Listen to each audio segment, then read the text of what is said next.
ముందరగా అందరికీ శుభోదయం. తర్వాత అమ్మకి, నాన్నకి, పెద్దన్నయ్యకి నమస్కారాలు. చిన్నన్నయ్య షష్ఠి పూర్తి సందర్భంగా అన్నయ్యకి, వదినకి మా యొక్క శుభాకాంక్షలు మరియు అభినందనలు. చిరంజీవి శరత్ మా మేనల్లుడు అందరికీ కూడా ఇటువంటి ఆలోచనని క్రియేట్ చేసి చిన్ననాటి జ్ఞాపకాలను తలుచుకుని అందరూ ఆనందించేటట్టుగా ఈ విధంగా వాడు క్రియేట్ చేసినందుకు వాడికి మా యొక్క అభినందనలు. ఎవరికైనా చిన్నప్పుడు వాళ్ళ ఊర్లో అందరూ అమ్మ, నాన్న, తాతగారు, అన్నదమ్ములు, అక్క చెల్లెళ్ళ మధ్య కలిసిన రోజులు తలుచుకుని ఎంజాయ్ చేయాలని ప్రతి వాళ్ళకి ఉంటుంది. అలాగే మేమందరం కూడా చిన్నప్పుడు ఏలూరులో ఉన్నాం. మా తాతగారు, అమ్మ, నాన్న, చిన్నన్నయ్య, పెద్దన్నయ్య, మా తమ్ముడు, నేను అందరం కూడా ఏలూరులో ఉండేవాళ్ళం.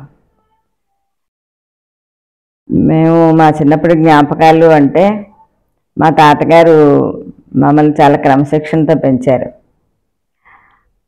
అంటే ఆయన బాగా స్ట్రిక్ట్ అన్నమాట, ఓ విధంగా చెప్పాలంటే.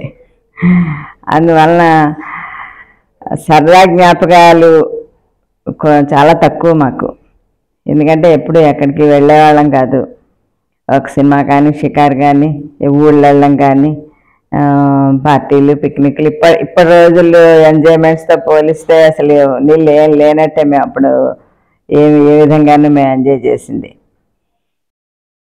మాకు వచ్చి మా ఇంట్లో ఎదురుగుండా నేతివారు ఉండేవారు, పక్కన మా బాబాయ్ గారి పిల్లలు ఉండేవారు.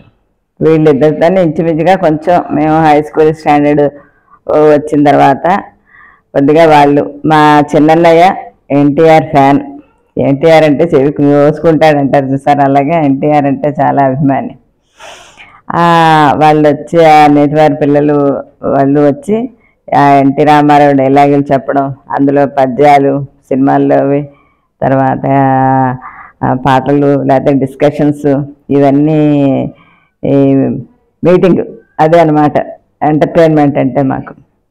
అలాగే పక్కన బాబాయ్ గారి పిల్లలు, అక్క, అన్నయ్య అనుకుంటూ వాళ్ళు వచ్చి వాళ్ళు కాసేపు సరదాగా కబుర్లు చెప్తే అందరూ వినడం, అంతమటుకే తప్ప ఇంకంత తప్పించి పెద్దగా సరదాగా ఎంజాయ్ చేసింది చాలా తక్కువ అని చెప్పాలి. ఎప్పుడో ఒక సినిమాకి వెళ్ళామేమో మాకంటూ ఊహ తెలిసిన తర్వాత మేము అందరం కలిసి.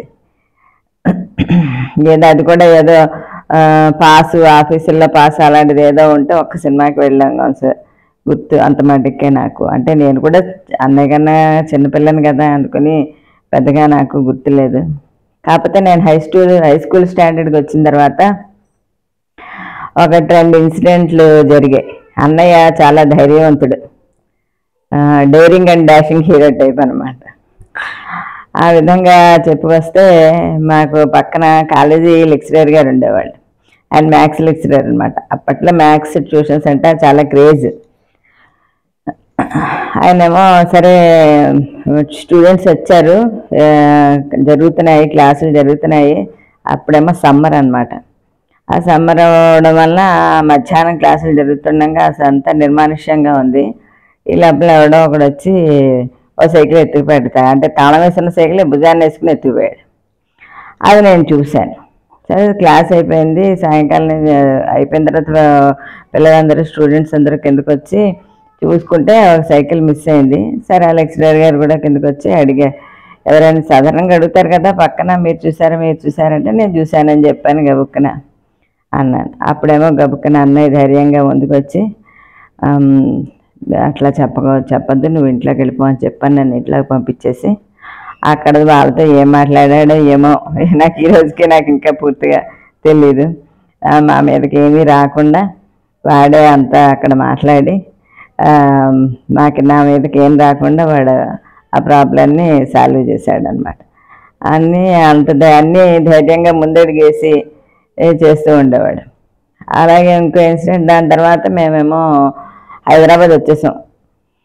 హైదరాబాద్ వచ్చిన తర్వాత మేము అందరం కలిసి గోపాలరావు గారి ఇంట్లో జాయింట్ ఫ్యామిలీ, పెద్దన్నయ్య, వదిన, కిషోర్ బాబు, ఆనంద్ బాబు చిన్నపిల్లలు, తాత, అన్నయ్య, తర్వాత రాధ, మేమందరం కలిసి ఉండేవాళ్ళం.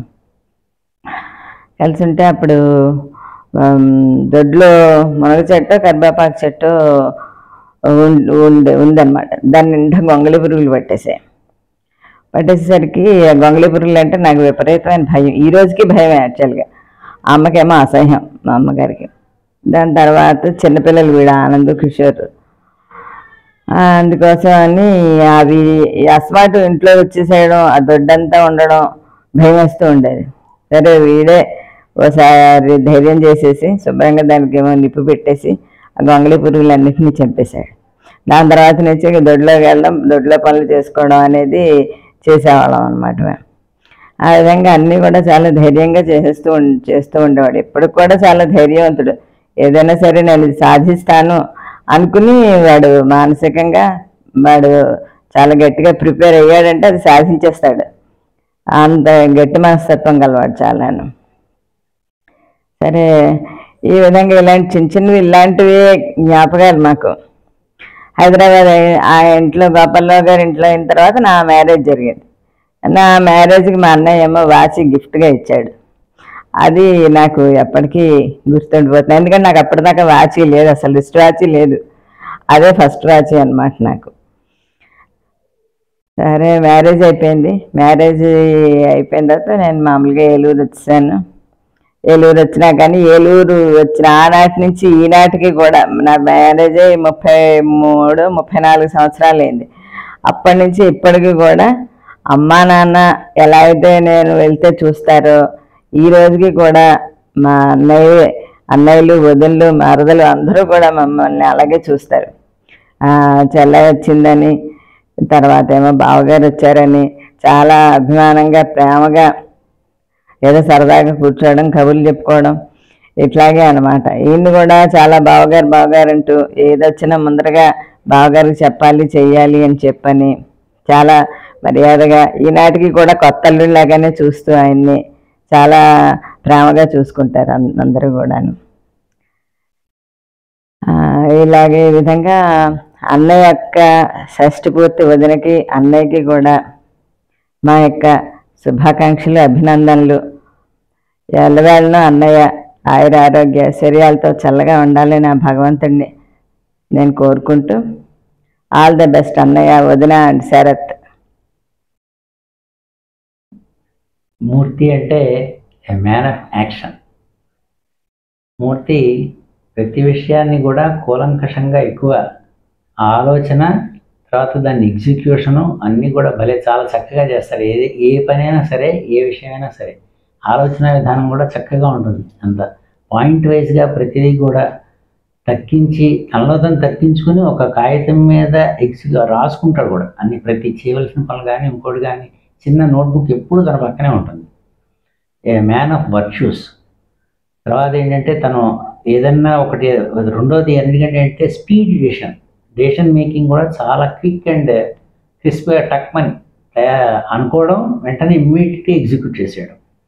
ఈ విధమైనటువంటి క్యారెక్టరిస్టిక్ ఫీచర్స్ అన్నీ కూడా అబండెంట్గా కలిగినటువంటి మూర్తి. అందుకని అతను ఏదైనా సరే చాలా ముందు తన అన్నట్టుగా డేరింగ్ అండ్ డాషింగ్ హీరో అంటారు కదా, అంతే. అలా ఏ పనైనా సరే అలా. పైగా ముందు చాలా ప్రేమపాత్రుడు, పైగానేమో తన అందరితో కూడా కలివిడిగా ఉండడం, తర్వాత ఏమోనేమో అందరితో సామరస్యంగా చక్కగా ఏది అయితే ఒకటి తను చెప్పదలుచుకున్న విషయాన్ని మాత్రం కొండబద్దలు కొట్టినట్టు తన అభిప్రాయాన్ని వ్యక్తీకరించే వాళ్ళల్లో మూర్తి ముందు నేను అబ్జర్వ్ చేసింది అది. తను అనుకున్నది లేకపోతే తను ఫీల్ అయింది మాత్రం బయటికి చెప్పడానికి అసలు ఏమాత్రం సంకోచించినటువంటి మనిషి. అవతల వాళ్ళు బాధపడతారు లేకపోతే ఇంకోటి ఏదన్నా అనుకోవడానికి అవకాశం ఉంటుంది అనే పాయింట్ కాదు. అక్కడ ఏంటంటే ఆ ఇష్యూలో తన అభిప్రాయాన్ని ఖచ్చితంగా నిర్మోహమాటంగా చెప్పగలిగేటువంటి ధైర్యం ఇది ఉండేటువంటి మనిషి. సహజంగా ఎలా ఉంటుందంటే బయటికి ఎక్స్ప్రెస్ చేయడానికి కొంతమంది కాస్త తడబడాయిస్తారు. అలా తడబడాయించరు. ఏ విషయమైనా ఖచ్చితంగా తనకంటూ ఉన్నటువంటి అభిప్రాయాన్ని బయటికి వ్యక్తీకరించే ఓపెన్ హార్ట్ కలిగినటువంటి మనిషి. అది అతని యొక్క ఈ షష్ఠి పూర్తి సందర్భంగా అతనికి, తర్వాత భార్య అయినటువంటి శారదకి, వాళ్ళిద్దరికి కూడా దంపతులకి నా ఆశీర్వచనాలు. నాకంటే చిన్నవాడు కాబట్టి ఆశీర్వచనాలు అనొచ్చు. విత్ బెస్ట్ విషెస్ ఇద్దరికీ కూడా అభినందనలు. తర్వాత ముందు ముందు జీవితం కూడా చాలా చక్కగా సుఖ సంతోషాలతో కొనసాగాలని, అలాగే వాళ్ళ అబ్బాయి శరత్ అభివృద్ధిలోకి వచ్చి చక్కగా అందరి మన్ననలు పొందాలని, తల్లిదండ్రుల యొక్క తల్లిదండ్రులు వాళ్ళ దీవెనలు అతనికి ఫలించాలని కోరుకుంటూ, అలాగే మా వదిన కూడా నన్ను ఒక సిస్టర్ లాగానే ఈ రోజుకి చూస్తూ చాలా ప్రేమాభిమానాలతో చాలా కలివిడిగా ఉంటూ వెళ్తే చాలా సరదాగా ఉండడం, ఏదో కబుర్లు చెప్పుకోవడం, చాలా ఆనందంగా ఉండడం. నాకు ఈ రోజుకి కూడా ఆ విషయం చాలా ఆనందకరమైన విషయం.